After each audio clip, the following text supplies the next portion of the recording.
Merci aux joueurs, tous ceux qui ont aidé à cette qualification.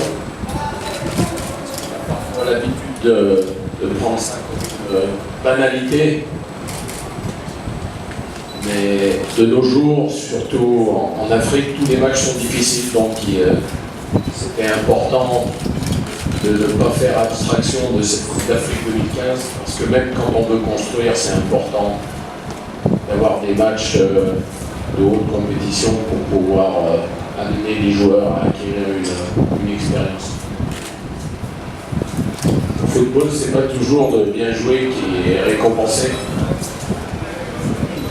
Donc s'il avait fallu les 3 points obligatoirement, le match aurait été complètement différent. Simplement aujourd'hui, un point suffisait. Quand on a des joueurs dans son équipe qui ont encore le traumatisme de la Coupe du Monde pour rater un 8e de finale à 30 secondes de la fin,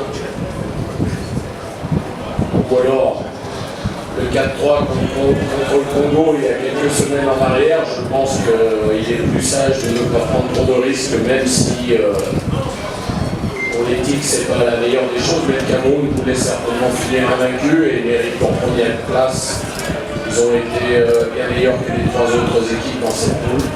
Donc félicitations à eux et on les accompagnera.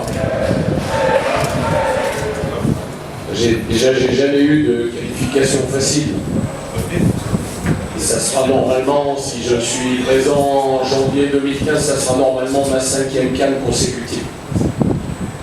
Et quand on est sur la même ligne de départ, peu importe comment ont été les qualifications, le plus important c'est de bien gérer la compétition.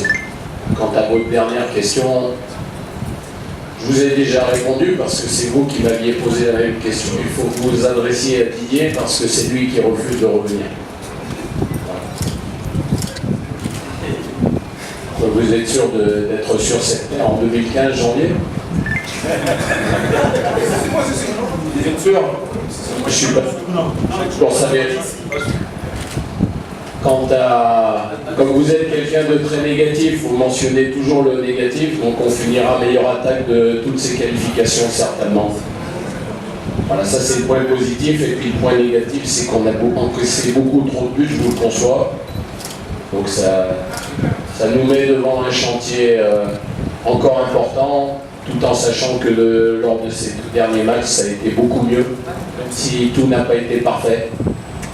Grâce notamment au retour en forme de Colo, donc il est à féliciter parce que je pense qu'il a apporté beaucoup de sérénité, d'expérience, de communication, et c'est ça le plus important.